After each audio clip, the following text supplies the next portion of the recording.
My mother-in-law looked at my 7-year-old daughter, smiled, and said, "Adopted kids don't deserve cake." Then she picked up the birthday cake, the one with Eloise's name written in pink frosting, the one I had custom ordered 3 weeks in advance, and threw it straight into the trash, in front of 30 children, in front of their parents, in front of my entire neighborhood. The room went silent. Not the kind of silence that happens when someone drops a glass or says something awkward. This was different. This was the kind of silence that falls when something unforgivable happens in broad daylight and no one knows how to react. I watched my daughter's face crumble, not dramatically, not with screaming or thrashing, just this quiet collapse, like watching a house of cards fold in on itself. Her little hands, which had been pressed together in excitement just seconds before, dropped to her sides.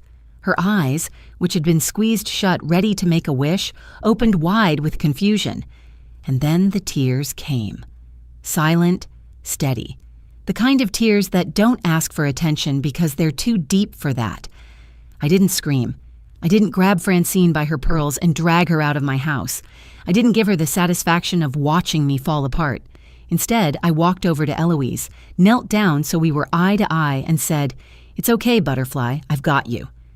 I picked her up, held her against my chest, and turned to face the room full of frozen parents and bewildered children. I said 5 words. "The party is over." That's it.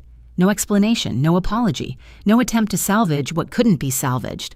I watched as parents gathered their kids, avoiding eye contact with me, whispering to each other as they collected goodie bags that would never be opened. I watched as the bounce house sat empty in the backyard, still humming with air. I watched as 30 children filed out of my home, many of them crying because they didn't understand what had happened, only that something had gone terribly wrong. And through all of it, I held Eloise. I held her until every last guest was gone. I held her until my arms ached.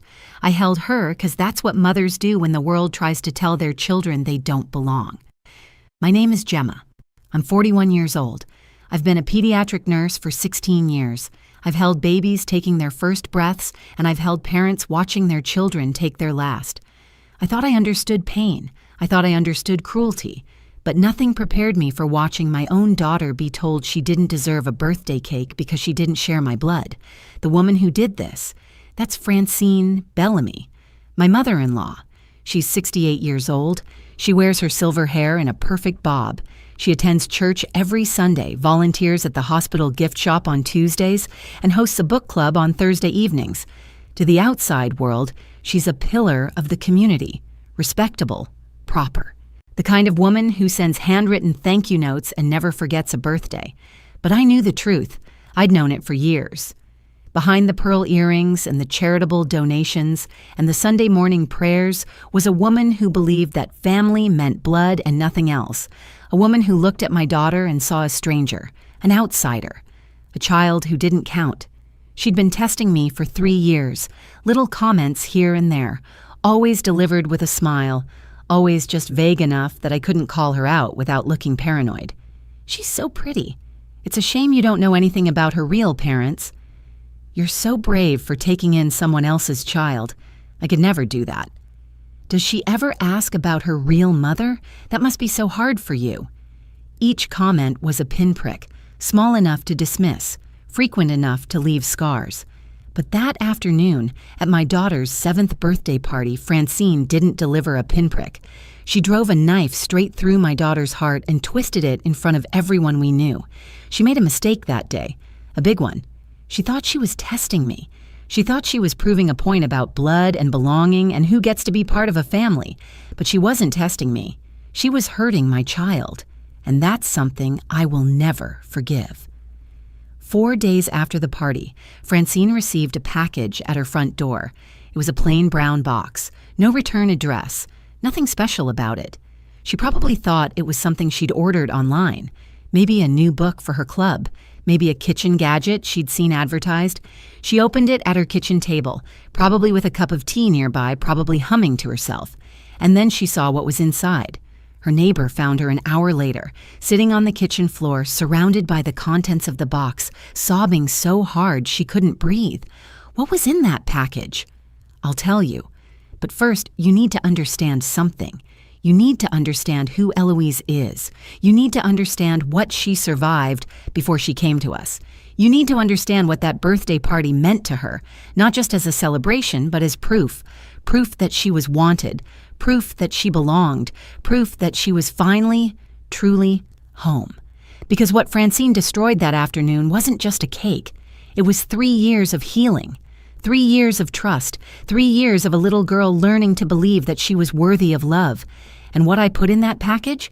It was everything Francine needed to understand exactly what she had done.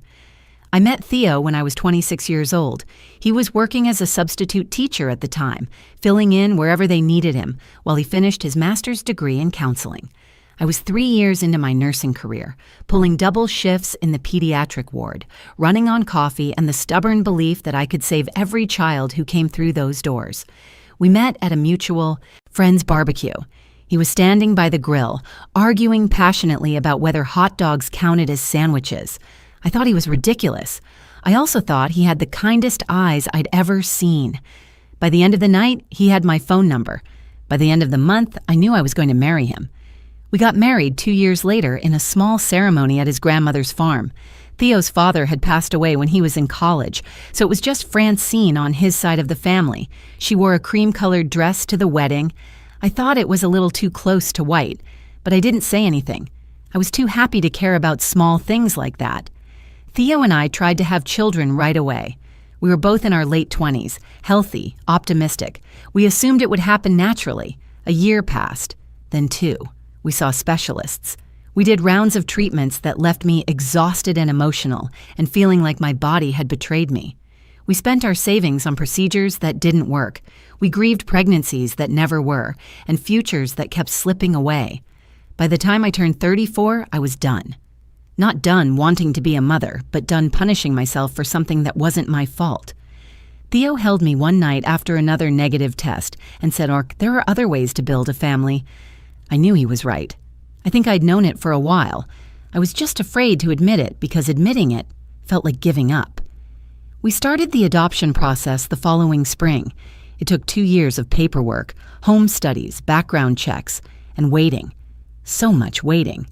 But I didn't mind. Every form I filled out, every interview I sat through, every reference letter I collected brought me closer to the child I was meant to have. Eloise came into our lives 3 years ago. She was 4 years old. She had been in the foster system since she was 18 months old after being removed from a home where she was neglected and often left alone for days at a time. When we first met her, she wouldn't make eye contact. She flinched at loud noises. She hoarded food in her pockets because she didn't trust that there would be more. The first night she spent in our home, she didn't sleep in her new bedroom. She slept in the hallway outside our door, curled up on the carpet like a little animal who wasn't sure if it was safe to come inside. Theo found her there at 2 a.m. He didn't move her. He just lay down on the floor next to her and stayed there until morning. It took 6 months before Eloise would let me hug her without stiffening. It took a year before she stopped hiding food. It took 2 years before she stopped waking up screaming from nightmares about being left alone. But slowly, day by day, she began to heal. She started laughing. She started asking questions. She started calling me Mommy instead of Miss Gemma. The first time she said it, I was washing dishes, and she tugged on my shirt and said, "Mommy, can I have some juice?" I burst into tears right there at the kitchen sink. She looked at me with those big brown eyes and said, "Did I say something wrong?" I knelt down and pulled her close and said, "No, Butterfly, you said something perfect." Eloise became obsessed with butterflies around that time. She said she liked them because they started out as caterpillars and turned into something beautiful. I think she saw herself in that. A little girl who had crawled through darkness and was finally starting to spread her wings. By her 7th birthday, Eloise had transformed. She was bright and curious and full of questions about everything. She loved purple. She loved strawberry ice cream. She loved helping me cook dinner, even though her help usually meant making a mess. She had friends at school. She was reading above her grade level. She had a favorite stuffed butterfly named Winnie that went everywhere with her. She also had a question she asked me at least once a month. "Am I really yours forever?" Every time she asked, I gave her the same answer. Forever, and 3 days after that. She would smile when I said it, but I could see the flicker of doubt in her eyes. 3 years wasn't enough to erase 4 years of abandonment. Part of her was still that little girl curled up in the hallway, waiting to be sent away. That's why this birthday party mattered so much. It wasn't just a party. It was proof. Proof that she had a family. Proof that she had friends. Proof that she was celebrated and wanted and loved. I wanted her to blow out those candles and make a wish and know, deep in her bones, that she was home. I spent 3 weeks planning every detail. I ordered the cake from the best bakery in town. 3 tiers, purple frosting, hand-painted butterflies climbing up the sides, her name written in pink script across the top. I rented a bounce house for the backyard. I made goodie bags filled with butterfly stickers and candy. I invited every child from her class and every kid in our neighborhood. I wanted this party to be the day Eloise stopped asking if she was really mine forever. I wanted her to know the answer without having to ask. I had no idea that Francine was about to destroy everything I had built. The morning of the party, Eloise woke me up at 5 in the morning. She was standing next to my bed, fully dressed in her purple butterfly dress, her hair tangled from sleep, her eyes wide with excitement. She whispered, "Mommy, is it time yet?" I pulled her into bed with me and said, "Not yet, Butterfly, but soon." She couldn't go back to sleep. Neither could I. So we went downstairs together and made pancakes. She helped me mix the batter while Theo inflated balloons in the living room. By 8 in the morning, our house looked like a butterfly had exploded inside it. Purple streamers hung from every doorway. Butterfly cutouts covered the walls. The bounce house was inflating in the backyard, growing larger by the minute. Eloise stood in the middle of it all, turning in slow circles, taking everything in. She looked at me and said, "Mommy, this is the best day of my whole life." I felt my heart swell. This was exactly what I wanted. This was the moment I had been planning for weeks. The guests started arriving at noon. Kids poured through the front door, clutching wrapped presents and bouncing with energy. Parents lingered in the kitchen, making small talk, complimenting the decorations. Eloise ran from friend to friend, showing off Winnie the butterfly, pointing out her favorite streamers, asking everyone if they wanted to see her new room. Francine arrived at 12:30. She was late, which wasn't unusual. She walked through the front door without knocking, looked around the living room and said, "You really went overboard, didn't you?" I smiled and said nothing. I had learned years ago that engaging with her comments only made things worse. She hadn't brought a gift. I noticed, but I didn't mention it. Theo greeted her with a hug and asked if she wanted something to drink. She said she would take a glass of white wine. It was barely past noon, but I poured it anyway. Anything to keep the peace. For the first hour, Francine behaved herself. She sat in the corner of the living room, sipping her wine, watching the chaos unfold with a tight smile on her face. I caught her staring at Eloise a few times, her expression unreadable. I told myself I was being paranoid. I told myself that today would be different. I told myself that even Francine wouldn't ruin a child's birthday party. I was wrong. The first comment came when my neighbor Patricia complimented Eloise's dress. Patricia said, "She looks absolutely beautiful, Gemma, like a little princess." Before I could respond, Francine said, "Gemma always dresses her up, probably compensating for something." Patricia's smile faltered. I pretended I hadn't heard. The second comment came when Theo lifted Eloise onto his shoulders so she could see over the crowd of kids. She was laughing, her hands gripping his hair, her face glowing with joy. Francine walked over and said, "She's getting too old for that, Theo. She's not a baby. You're going to spoil her." Theo's jaw tightened. He set Eloise down gently and walked away without responding. The third comment came when Eloise brought Francine a flower she had picked from the backyard. She held it out proudly and said, "This is for you, Grandma, because I love you." Francine took the flower, looked at it, and said, "That's a weed, sweetheart, not a flower." Eloise's face fell. She walked away quietly, the rejection settling into her small shoulders. I watched all of this happen. I watched my daughter try again and again to connect with a woman who refused to see her as family. I wanted to scream.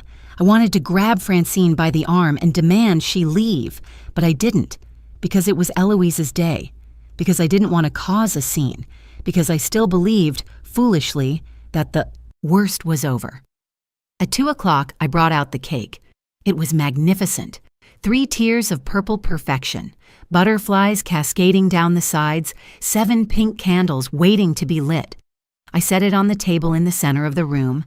The children gathered around, their faces bright with anticipation. Eloise stood at the head of the table, her hands clasped together, her smile so wide it looked like it might break her face. I lit the candles. The room began to sing.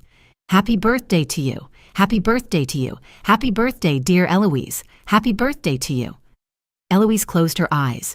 She was about to make her wish. And then Francine stepped forward. She walked to the table with purpose, her heels clicking against the hardwood floor. She looked at the cake. She looked at Eloise. And then she said it, loud enough for everyone to hear. Adopted kids don't deserve cake. This isn't a real birthday. She's not really part of this family. Before anyone could move, Francine grabbed the cake with both hands and threw it into the large trash bin near the food table. Frosting splattered across the rim. The plastic tiers cracked on impact. 30 children stood frozen, their mouths open, their eyes wide with shock. And my daughter, my beautiful 7-year-old daughter who had waited her whole life for a moment like this, began to cry. That night, after all the guests had gone, after Theo had driven his mother home in silence, after I had bathed Eloise and tucked her into bed, I sat alone in the kitchen surrounded by the wreckage of what should have been the happiest day of my daughter's life. Purple streamers hung limp from the ceiling, deflated balloons littered the floor. The trash bin still sat where it had been, the ruined cake visible through the clear plastic liner. I couldn't bring myself to take it out. I just sat there, staring at it, feeling something cold and hard settle into my chest. Theo came home around 9. He walked into the kitchen and sat down across from me. His eyes were red. He looked like he had aged 10 years in a single afternoon. He said, "I don't know what to say, Gemma. I don't know how to make this right." I looked at him and said, "You can't. She can't either. What's done is done." He put his head in his hands. "She's my mother. I've known my whole life that she's difficult, that she has opinions about things she shouldn't have opinions about. But I never thought she would do something like this. Not to a child. Not to our child." I reached across the table and took his hand. "This isn't your fault, Theo. You didn't throw that cake. You didn't say those words." He looked up at me. "What do we do now?" I didn't have an answer. Not yet. But something was already forming in my mind. Not revenge. Revenge would be petty. Revenge would be about me. This had to be about something bigger. This had to be about making Francine understand exactly what she had destroyed. I went to bed that night, but I didn't sleep. I lay there in the darkness, listening to Theo breathe beside me, thinking about my daughter down the hall. Around 3 in the morning, Eloise appeared in our doorway. She was clutching Winnie to her chest. She said, "Mommy, can I sleep with you? I had a bad dream." I pulled back the covers and she climbed in between us. She pressed her small body against mine and whispered, "Mommy, am I not real?" My heart shattered into 1,000 pieces. I held her tighter and said, "You are the most real thing in my entire life, Butterfly. Don't ever let anyone tell you different." She fell asleep after that. I didn't. I lay there with my daughter in my arms and I made a decision. Francine would never hurt Eloise again. But before I cut her out of our lives forever, she was going to understand exactly what she had done. The next morning, I started gathering materials. I went through every photo album in the house, pulling out pictures of Eloise, her adoption day when she stood between me and Theo in the courthouse, holding a stuffed butterfly the social worker had given her. Her first Christmas with us, sitting on Francine's lap, opening a present. Her first day of kindergarten, waving at the camera with her backpack almost bigger than she was. Every milestone, every memory, every moment of the past 3 years. Then I went to Eloise's room and collected something else. Every card she had ever made for Grandma Francine. Birthday cards, Mother's Day cards, random Tuesday cards that said things like, "I love you, Grandma," and "Thank you for being nice to me," and "You are the best grandma in the world." Each one was decorated with butterfly drawings in purple crayon. Each one was signed with Eloise's careful, wobbly handwriting. Francine had never displayed these cards. She accepted them politely when Eloise handed them over, then tucked them away somewhere out of sight. But I had kept copies. I had photographed every single one because I knew they mattered to Eloise, even if they didn't matter to Francine. On the second day, I reached out to the parents who had been at the party. I sent a simple message. I'm documenting what happened at Eloise's birthday party. If you're willing, I would appreciate a written statement describing what you witnessed. Within 48 hours, I had 23 responses. Every single one described the same thing: Francine's words, Francine's actions, the look on Eloise's face when her cake hit the trash. I printed all 23 statements. I assembled the photo album, I gathered the cards, and then I sat down at my kitchen table and wrote a letter by hand. I wrote about what Eloise had survived before she came to us. I wrote about the food hoarding and the nightmares and the nights she slept in our hallway because she didn't believe she was safe. I wrote about the 3 years it took to teach her that she was wanted. I wrote about what that birthday party meant to her and what Francine's words had taken away. And at the end, I wrote this: "You will never see Eloise again. Not because I'm punishing you, but because I will never allow anyone to make my daughter feel like she doesn't belong. I hope someday you understand what you lost. It wasn't just a relationship with a grandchild. It was the chance to be loved unconditionally by a little girl who wanted nothing more than for you to see her as family." I sealed everything in a plain brown box. No return address, no explanation on the outside. Then I drove to the post office and mailed it myself. 4 days after the birthday party, Francine Bellamy woke up at her usual time. She made herself a cup of Earl Grey tea, the same brand she had been drinking for 40 years. She watered her orchids on the windowsill. She checked her email and responded to a message from her book club about next month's selection. It was a Tuesday, which meant she would be volunteering at the hospital gift shop later that afternoon. Just another ordinary day in her ordinary life. Around 10 in the morning, she heard the mail truck pull up outside. She walked to the front door in her slippers, expecting the usual collection of bills and catalogs. Instead, she found a plain brown box sitting on her doorstep. No return address, no indication of what was inside. She picked it up and carried it to her kitchen table, mildly curious, but not concerned. She set down her tea and reached for a pair of scissors. She cut through the packing tape carefully, the way she did everything, with precision and control. She folded back the cardboard flaps and looked inside. The first thing she saw was a photograph. Eloise on her adoption day, standing in the courthouse, wearing a white dress with purple butterflies on the hem. She was holding a stuffed butterfly in one hand and Theo's hand in the other.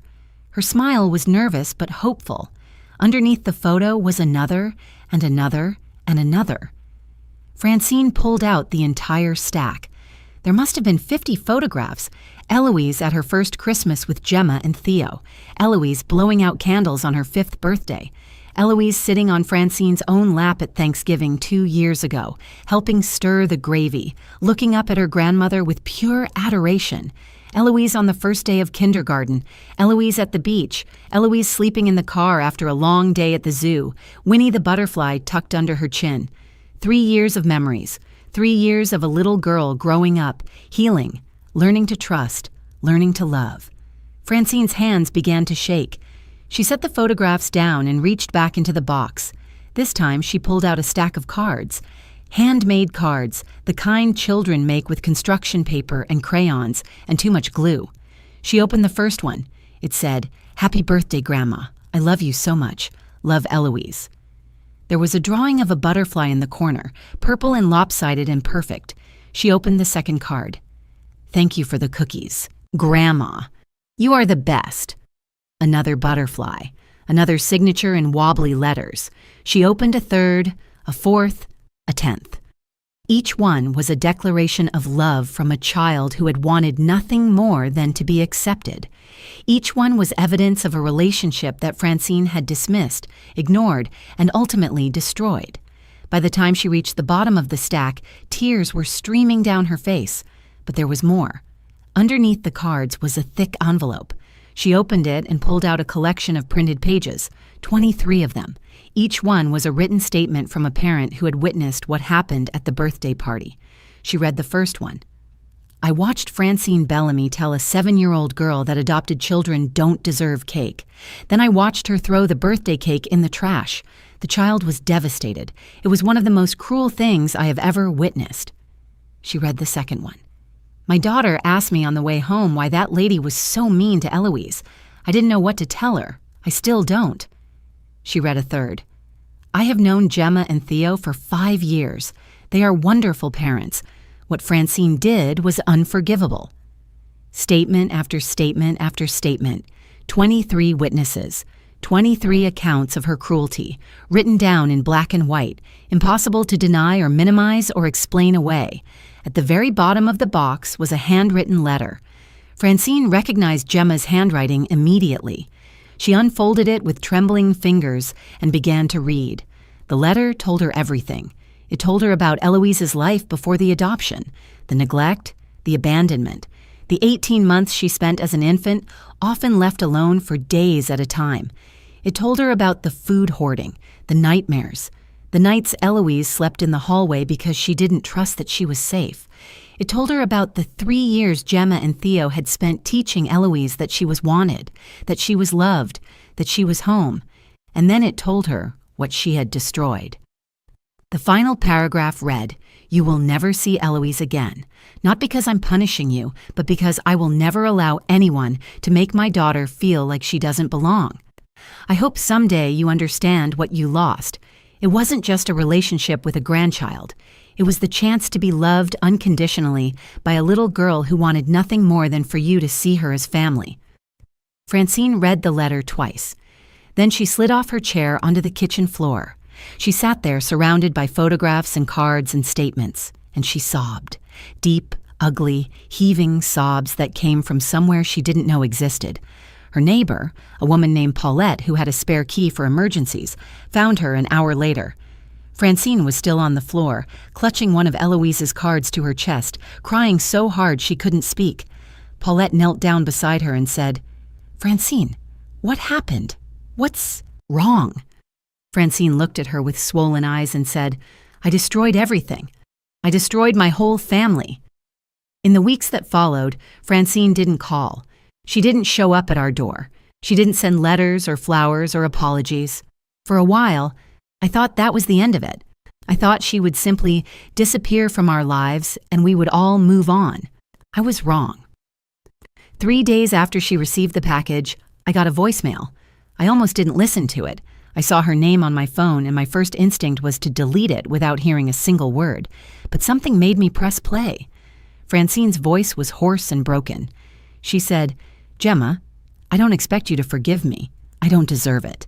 I've spent my whole life believing that family only counts if it's blood. I was wrong. I was so wrong. Eloise is your daughter. She's Theo's daughter. She is real and she is loved, and I was cruel to her in a way that I will regret until the day I die. I'm not asking for another chance. I'm just asking you to tell her something for me. Tell her that Grandma was wrong. Tell her that she deserves every cake in the world. Tell her I'm sorry."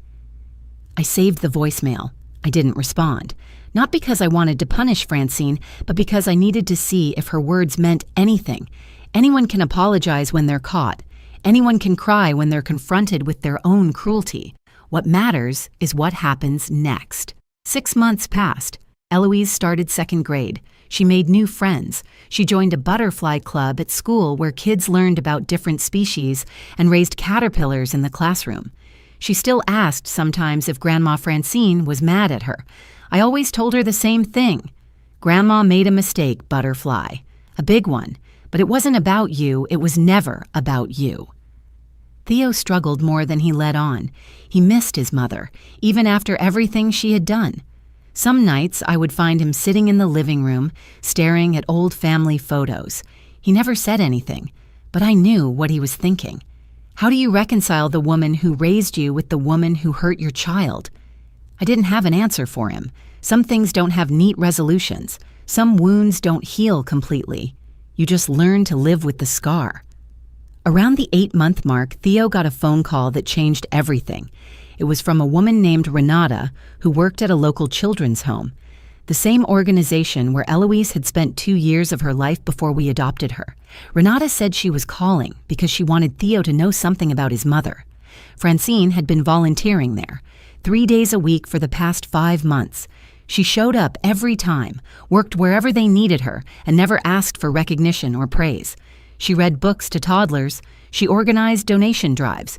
She sat with teenagers who had aged out of the system and helped them fill out job applications. But that wasn't all. Renata told Theo that Francine had donated a significant amount of money to start a new program, a birthday party program. Every child in the home would now have a real birthday party every year. Cake, decorations, presents, the whole thing. No child would ever feel forgotten on their special day. Francine had named the program Eloise's Butterflies. When Theo told me, I didn't know what to feel. Part of me was angry that she was using my daughter's name without permission. Part of me was skeptical that this was just another performance, another way for Francine to look good without actually changing. But another part of me, a small, quiet part, wondered if maybe she finally understood. I never reached out to her. I never told her that I knew about the program. Some bridges, once burned, can't be rebuilt, but I stopped hating her. That felt like enough. Eloise turned 8 last month. We threw her another party. This time it was even bigger. 4 tiers on the cake, purple butterflies everywhere, 40 kids running through the backyard. She wore a crown made of flowers and declared herself the queen of the butterflies. She laughed so hard she got hiccups. She made a wish and blew out every single candle in one breath. At the end of the party, after all the guests had gone home, she handed me a card she had made. It was purple construction paper with a butterfly drawn on the front. Inside, it said, "Dear Mommy, thank you for always making me feel real. I love you forever," and 3 days after that. I held that card and I cried.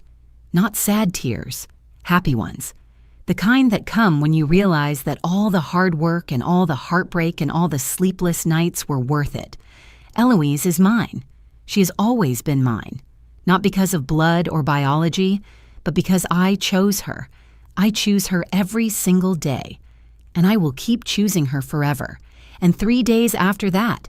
If you're watching this and you've ever felt like you don't belong, I want you to know something. Family isn't about where you come from. It's about who shows up for you. It's about who holds you when the world tries to knock you down. It's about who looks at you and sees not what you lack, but everything you are. You are real. You are worthy. You belong.